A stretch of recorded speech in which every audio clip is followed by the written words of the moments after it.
मैं दूसरे स्पीकर को बुला रहा हूं। तो मैं माननीय श्री भूपेंद्र यादव जी, माननीय भूपेंद्र यादव जी, माननीय भूपेंद्र यादव जी, आपकी बात रिकॉर्ड पे जाएगी।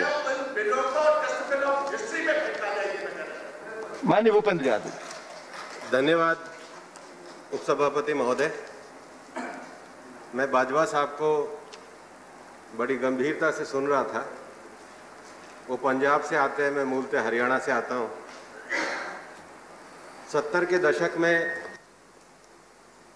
ये सूबा एक था और एक भाषण हुआ करता था। वो भाषण ऐसा होता था कि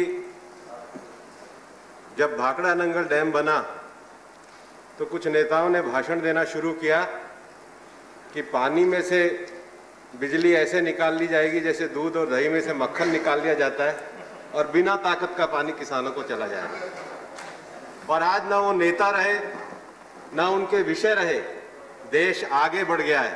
बाजवा साहब, आप भी समझिए ये देश आगे चल रहा है कि आपके भाषण वही पुराने 70 के दशक के भाषण ना रह जाए। और मैं कहता हूं कि आज जो ये 3 बिल हम लेकर के आए, 2 बिल आज है और 1 बिल और आने वाला एसेंशियल कमोडिटी एक्ट, इसको लाने से पहले एक परिस्थिति पर विचार करना चाहिए। हम बार बार कहते हैं कि 50 से 60 साल तक देश में आपने शासन किया। देश को जब आजादी मिली तो हिंदुस्तान के ग्रामीण क्षेत्र और शहरी क्षेत्र के आय का अनुपात 2:1 था।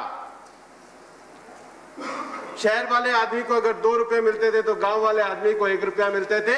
लेकिन 60 साल में जो आप किसान किसान चिल्ला रहे हैं, आपकी पार्टी जो नीतियां लेके आई है, आज दुर्भाग्य से वो बढ़कर 7:1 हो गया है। ये ग्रामीण आय कम क्यों हुई है, इसका जवाब दो आप। मैं आपसे ये पूछना चाहता हूं कि हिंदुस्तान के कमेरे और मेहनतकश किसान ने हिंदुस्तान को अन्न की दृष्टि से आत्मनिर्भर बनाया, पर किसान की आमदनी क्यों नहीं बढ़ी? मैं आपको पूछना चाहता हूं कि कृषि के क्षेत्र में विकास हुआ, लेकिन किसान की आमदनी के स्तर में किस प्रकार से बढ़ा जाए, उस पर आपने क्या किया? और इसलिए आज मैं इस उच्च सदन से प्रार्थना करना चाहता हूं कि ये जो 2 महत्वपूर्ण बिल अभी सदन के सामने आए और एक और बिल आने वाला है, इस पर गंभीरता से विचार करिए। हमें 70 साल से किसान जिस न्याय के लिए तरस रहा है, ये उसको न्याय देने का काम और देश का सबसे बड़ा एग्रीकल्चर रिफॉर्म करने का काम ये बिल करने जा रहे हैं। इस अवसर पर हमको आगे बढ़ना चाहिए। महोदय, मैं ये कहना चाहता हूं कि हमारे देश के कृषि क्षेत्र की समस्या क्या है। हमारे को जो पॉलिसी शिफ्ट है वो हमें बेसिकली प्रोसेसिंग एरिया में, वैल्यू एडिशन एरिया में, मार्केटिंग एरिया में और ट्रेड एरिया में अब करने की जरूरत है। हम हिंदुस्तान को डिजिटल बनाने जा रहे हैं। बाजवा साहब भी किसान परिवार से आते हैं, हम भी किसान परिवार से आते हैं। हम किसान के बेटे को कह रहे हैं कि कंप्यूटर तो खरीद लो, लेकिन इस कंप्यूटर के द्वारा तुम एग्री मार्केटिंग नहीं कर सकते। हमारे को चीज देना चाहते हैं लेकिन हमारे हाथ को बांधना चाहते हैं। ये सरकार बिल को लेकर डिजिटल ताकत किसान के बेटे को देना चाहती है। ये नई पीढ़ी के किसानों का न्यू एज एग्रीकल्चर का बिल लेकर के हम आए हैं। और इसलिए आज एक बात को हमको समझना चाहिए। हिंदुस्तान 16 एग्रो इकोनॉमिक जोन है हमारे। 1000 से ज्यादा बायोडाइवर्सिटी, एग्रोडाइवर्सिटी के स्पॉट्स है हमारे पास। हिंदुस्तान एक ऐसी ताकत है जो दुनिया का कोई ऐसा फसल, कोई ऐसा फल, कोई ऐसा अन्न ऐसा नहीं है जो हिंदुस्तान में उपजाने की क्षमता ना हो। हमारे आरसीपी सिंह जी बिहार से बैठे हैं। बिहार में जब आम का दौर आना शुरू होता है तो जर्दा आता है, जर्दालू आता है, मालदा आता है, मुंबईया आता है। एक ही समय में 8 सीजन की फसल के आम बिहार में निकल के आते हैं। केला हमारे यहाँ राजभोग आता है, लीची आती है। इतना बायोडाइवर्सिटी स्पॉट जब एक प्रदेश में, तो पूरे हिंदुस्तान में कितना एग्रो इकोनॉमिक स्पॉट्स है। और दुनिया में हमको ये सोचना चाहिए कि इतना ज्यादा उत्पादन होने के बाद दुनिया के विकसित देशों में खाद्यान्न का जो 50% प्रोसेसिंग है, हमारे यहाँ प्रोसेसिंग केवल 5% है। और फूड प्रोसेसिंग में हम 5% से नीचे हैं। और इसलिए अब केवल कृषि उत्पादन तो हमारे किसान ने बढ़ाया है, लेकिन आज आवश्यकता है कि उसके कृषि उत्पादन बढ़ाने के साथ उसके ट्रेड, उसके मार्केट, उसके वैल्यू एडिशन, उसके एक्सपोर्ट और न्यू एज एग्रीकल्चर को लेकर के आगे बढ़ने का विषय, उसके लिए बिल लेकर के आए। और इस सरकार ने आने के बाद फिशरीज के लिए, लाइव स्टॉक के लिए बोर्ड बना के नया काम करना शुरू किया। और हम ये जानते हैं कि हिंदुस्तान की 50% से ज्यादा जनसंख्या आज भी सीधे खेती पर निर्भर है। देश की जीडीपी में उसका 12% योगदान है। और ये तो हमारी सरकार है जिसने इस विषय को पहचान करके आज 1 लाख करोड़ रुपए का कृषि में निवेश करने का न केवल लक्ष्य किया, उसको पूरा करने के लिए भी आज सरकार आगे बढ़ी है। आज हमने लंबी पड़ी सिंचाई परियोजनाओं को सरकार ने पूरा किया है। सरकार ने क्वालिटी, कॉस्ट और इंफ्रास्ट्रक्चर सबको पूरा करने का काम किया है। और दुनिया की खेती में जो जीडीपी 5 ट्रिलियन है, उसका 8% यानी 425 बिलियन का योगदान ये हिंदुस्तान का एग्रीकल्चर सेक्टर करता है। लेकिन कारण क्या है? क्यों हम परंपरागत तरीके से लगे हुए कि दुनिया के व्यापार में हमारा हिस्सा केवल 2% है? अगर आज भारत को आगे बढ़ाना है, अगर आज भारत को आत्मनिर्भर भारत के रास्ते पे आगे बढ़ाना है, भारत का जो समृद्ध कृषि क्षेत्र है, भारत का जो समृद्ध किसान है, भारत के किसान का जो नौजवान बेटा है, उसकी ताकत को बढ़ाते हुए दुनिया के व्यापार में हम अपने कृषि क्षेत्र के हिस्से को 2% से बढ़ा करके जितना हमारा उत्पादन है उतना कर सकते हैं, उसके लिए नए पॉलिसी इंटरवेंशन की आवश्यकता है। और इसलिए बिल हम लोग लेकर के आए हैं। और इसलिए कानून किसान के लिए मुक्त बाजार, उसके अपेक्षित स्तर पर निर्यात कराने के लिए, उसको बढ़ावा देने का लक्ष्य लेने के लिए लेकर के अगर आज ये बिल हम लेकर के आए हैं, तो आपको परेशानी क्या हो रही है? मेरे को बाजवा साहब की बात ध्यान में आई। मैं भी मानता हूं कि हिंदुस्तान में जो बड़े किसान नेता रहे हैं, लीजेंड किसान नेता रहे हैं, सरदार प्रकाश सिंह बादल है, शरद पवार जी हैं, ये बड़े किसान नेता हैं। लेकिन मैं आपको ये कहना चाहता हूं कि 2010 में जब मनमोहन सिंह जी प्रधानमंत्री थे, तो working group of agriculture production बना। और 2010 में जो working group of agriculture production बना, उसके चेयरमैन आपके ही कांग्रेस के मुख्यमंत्री भूपेंद्र सिंह जी हुड्डा रहे, बड़े किसान नेता। उसके सदस्य सरदार प्रकाश सिंह जी बादल रहे, पंजाब के मुख्यमंत्री थे। उसके सदस्य असीम कुमार दासगुप्ता, मिनिस्टर फाइनेंस और excise, government of West Bengal रहे। और वह जो रिपोर्ट दी, और रिपोर्ट देने का फोटो भी कहीं नहीं है, नेट पर उपलब्ध है, प्रधानमंत्री मनमोहन सिंह जी के आर्काइव्स में उपलब्ध है। और ये रिपोर्ट को आपके पंजाब के उस समय के कृषि मंत्री सुच्चा सिंह जी लंगा पंजाब की तरफ से देने आए थे, शरद पवार जी कृषि मंत्री के रूप में। मैं वो पढ़ना चाहता हूं, उस रिपोर्ट का चैप्टर नंबर 5, और मैं केवल 2 पैराग्राफ पढ़ूंगा। चैप्टर नंबर 5 है मार्केटिंग एंड क्रेडिट रिफॉर्म्स। 5.1 ये कहता है, it is surprising but true that the farmers have hardly any choice in marketing their produce. Unlike other producers, farmers have to bring their produce to regulated agriculture mandis, which effectively means going to mandis near their farms, villages. These regulated mandis virtually act as monopoly institution for sale of farm produce.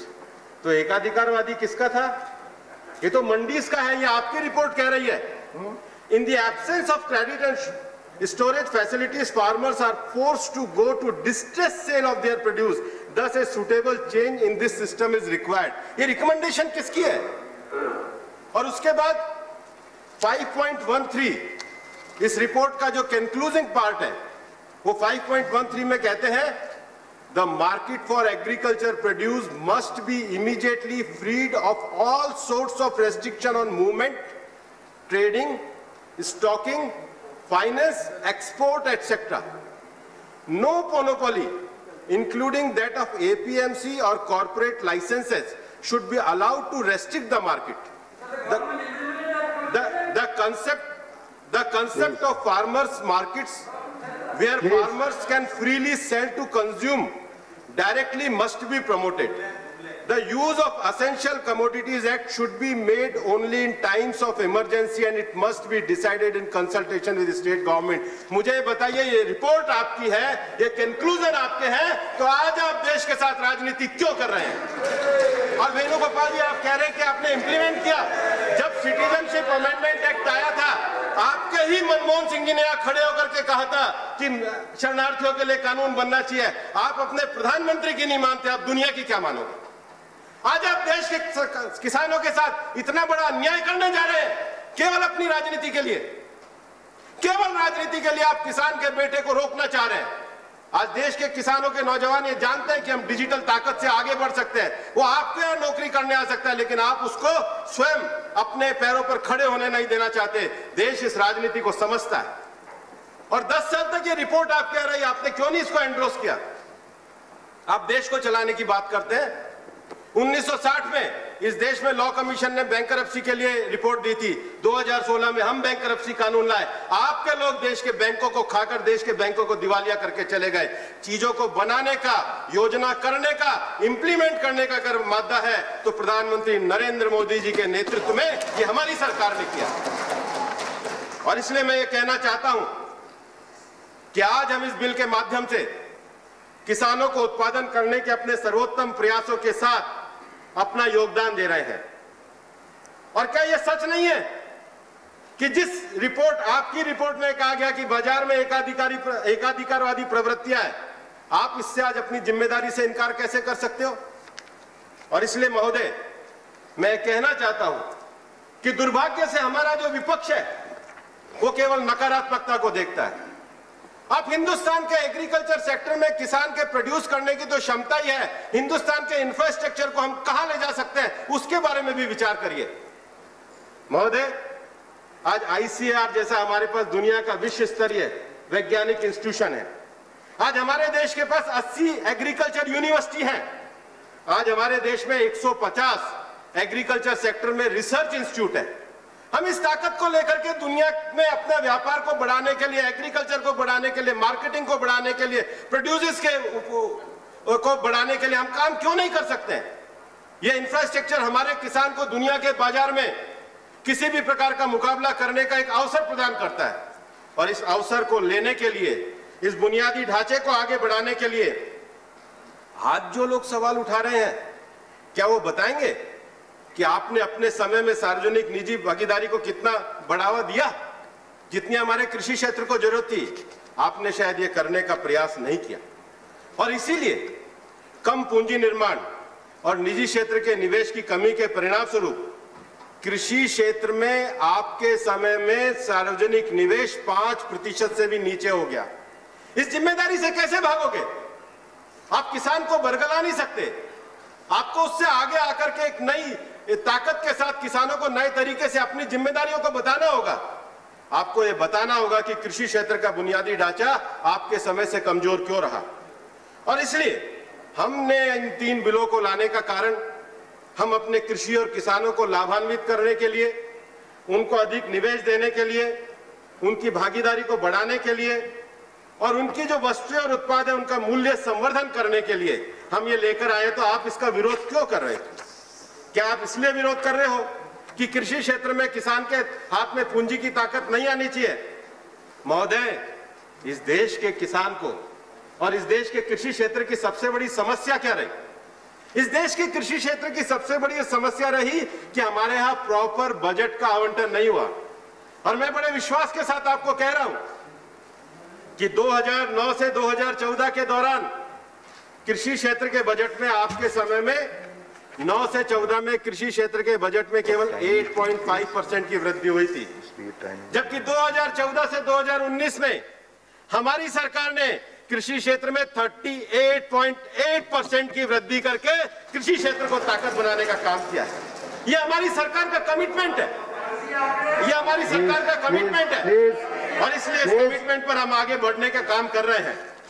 महोदय, मैं ये कहना चाहता हूं कि आज कृषि क्षेत्र को एक नए तरीके से आगे बढ़ना चाहिए। अभी बाजवा साहब कह रहे थे कॉन्ट्रैक्ट खेती तो सबसे पहले पंजाब में आई, आज भी आपके यहाँ कॉन्ट्रैक्ट खेती है। आज भी आप मना नहीं कर सकते हो। आपके यहाँ कॉन्ट्रैक्ट खेती है। कॉन्ट्रैक्ट खेती तो हरियाणा में हुड्डा साहब के समय में आई। आज भी आप मना नहीं कर सकते, कॉन्ट्रैक्ट खेती है।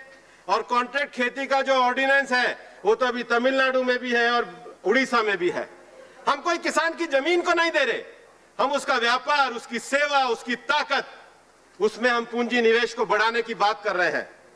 और इसलिए कृषि क्षेत्र और किसानों को सेवा प्रदान करने के लिए आज उच्च टेक्नोलॉजी की आवश्यकता है। आज जो डिजिटल के कारण, चाहे मौसम की बात हो, चाहे जमीन की आर्द्रता को, उसकी नमी को नापने का विषय हो, आज उसको डिजिटल उपकरण, किसान को उद्यमी बनाना और किसान संगठनों को आगे बढ़ाने की बहुत आवश्यकता थी। मैं तो हमारे कृषि मंत्री जी नरेंद्र सिंह जी तोमर और हमारे माननीय प्रधानमंत्री जी के विजनरी आइडिया के लिए इस सरकार को बधाई देना चाहता हूं कि इस सरकार ने 10,000 फार्मर प्रोड्यूस ऑर्गेनाइजेशन बनाए हैं। आखिर ये जो 10,000 एफपीओ बनाए हैं उसमें 2,000 से ज्यादा तो अब सक्रिय हो गए हैं। आप नासिक के एक एफपीओ का उदाहरण सुन के आइए, आपको पता लगेगा कि हम अपने एफपीओ के माध्यम से अपने एक्सपोर्ट को कैसे बढ़ा सकते हैं।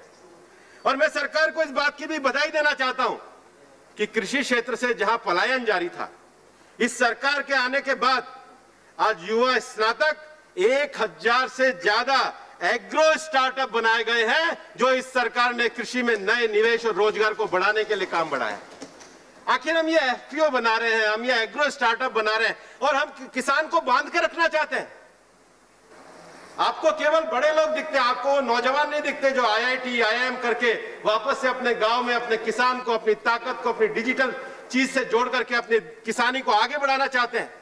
आप कृषि क्षेत्र में किसी भी प्रकार के नए आविष्कार की, नए परिवर्तन की, नई संकल्पना की, नई सोच की, ताकत की बात नहीं कर सकते।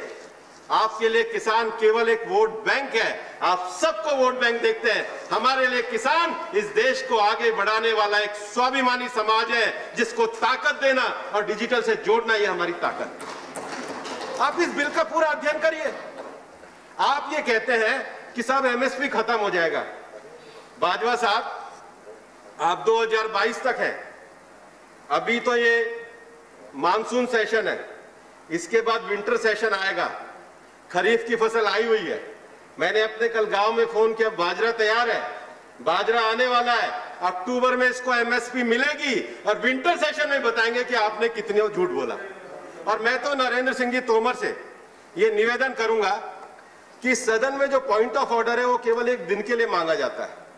माननीय उपसभापति महोदय, अगर रूल में ऐसा प्रोविजन होता तो मैं आपसे पॉइंट ऑफ ऑर्डर 4 साल के लिए मांगता, क्योंकि 24 तक हम सरकार में हैं, 8 बार एमएसपी रबी और खरीफ की फसल आनी है। हर फसल के समय हम इस सदन को आकर के बताएंगे कि सरकार ने एमएसपी पे खरीदा है और हर बार आपका झूठ बेनकाब होगा। ये वही झूठ है जो आप राफेल पे बोला करते थे, ये वही झूठ है जो आप सीए पे बोला करते थे, ये वही झूठ है जो आप किसानों के ऊपर बोला करते हैं। और अभी हम कहीं जाने वाले हैं, हम 2024 के बाद भी जनता, क्योंकि हम सच के साथ हैं, इसलिए हमको जनता आशीर्वाद देती है। एक बार नहीं उजागर होगा। मैं आज देश के किसानों को कहना चाहता हूं कि किसानों की कहीं एमएसपी नहीं गई है। 2024 तक 8 बार एमएसपी का इशू आने वाला है और 8 बार इस सरकार की सच्चाई लोगों के सामने आने वाली है और आपका झूठ बेनकाब होने वाला है। और इसलिए मैं ये भी कहना चाहता हूं कि एमएसपी का इशू एक पूरी तरह झूठ के साथ बोला गया है। और इसलिए आज इस बात से कौन इनकार कर सकता है कि भारतीय कृषि को अधिक निवेश, बेहतर बाजार संरचना, प्रोसेसिंग और निर्यात की आवश्यकता है। और इसके लिए नीतिगत समर्थन है ताकि कृषि startup, farmer produce organisation, technology, market, मूल्य संवर्धन के साथ किसानों को बहुत अधिक आवश्यक सेवाएं और सहायता प्रदान कर सके। और इसलिए विपक्ष को इस मुद्दे पर राजनीति और किसानों को गुमराह करना बंद करना चाहिए, जबकि ग्रामीण अर्थव्यवस्था में सुधार करने के लिए एक काफी बड़ा सुधार हम लोग लेकर के आए हैं। महोदय, मैं आपके सामने ये कहना चाहता हूं कि आज जो बिल इस सरकार के माध्यम से किसानों की स्थिति को सुधारने के लिए आया है, वो वैल्यू एडिशन है। जो वर्तमान व्यवस्था है उसमें एक नया वैल्यू, एक नया ऑप्शन दिया है। अगर हम किसी को 2 ऑप्शन दे रहे हैं तो उस ऑप्शन को अपनाने में कमी कहां आ रही है? उस ऑप्शन के द्वारा हम देश में एक नए विकास की संभावनाओं को अगर तलाशना चाह रहे हैं तो उसको विपक्ष क्यों रोकना चाहता है? और मैं ये पुनः कहना चाहूंगा कि 2010 में भी जो एग्रीकल्चर वर्किंग कमेटी की रिपोर्ट थी वो पॉलिटिकल कंसेंसस के साथ थी। हम देश के साथ अपनी राजनीति के लिए गुमराह की राजनीति ना करें। और इसलिए मैं कहना चाहता हूं कि ये जो नए दोनों कृषि कानून आए हैं ये देश में एक नए परिवर्तन को लेकर के आए हैं। देश की जो एक नई हमारी एग्रीकल्चर की ताकत है उसके आधार पर देश को आगे बढ़ाने के लिए आए हैं। भारत के किसान को विश्व के बाजार में प्रतिस्पर्धा करने के लिए, आगे बढ़ाने के लिए लेकर आए हैं। देश के नए नौजवान किसानों को आगे बढ़ाने के लिए बिल लेकर के आए हैं। और इसलिए मैं कहना चाहता हूं कि एक बार कृपया वापस से 1970 के उस भाषण से अपने आप को अलग करिए। भाखड़ा नांगल पे जो 70 के भाषण हुआ करते थे, ये आधुनिक भारत है, ये 21वीं सदी का भारत है। इसमें नई सोच और नई टेक्नोलॉजी से, जरा नए विचार से आप विकास करिए। वापस से इन भाषणों को, पुराने रटे हुए भाषणों को छोड़िए। देश का किसान वापस से एक नई अपने रास्ते और नई मंजिल का इंतजार कर रहा है। ये उच्च सदन पुनः वापस से किसानों के लिए जो नया रास्ता खुला है उसको अपना पूर्ण समर्थन दे और इन दोनों बिलों को पास करके हम भारत के किसानों को विश्व में एक अच्छा स्थान देने का काम करें और इस बिल को पूरा समर्थन करें। धन्यवाद। धन्यवाद माननीय भूपेंद्र जी। माननीय श्री डेरिक ओब्रायन जी।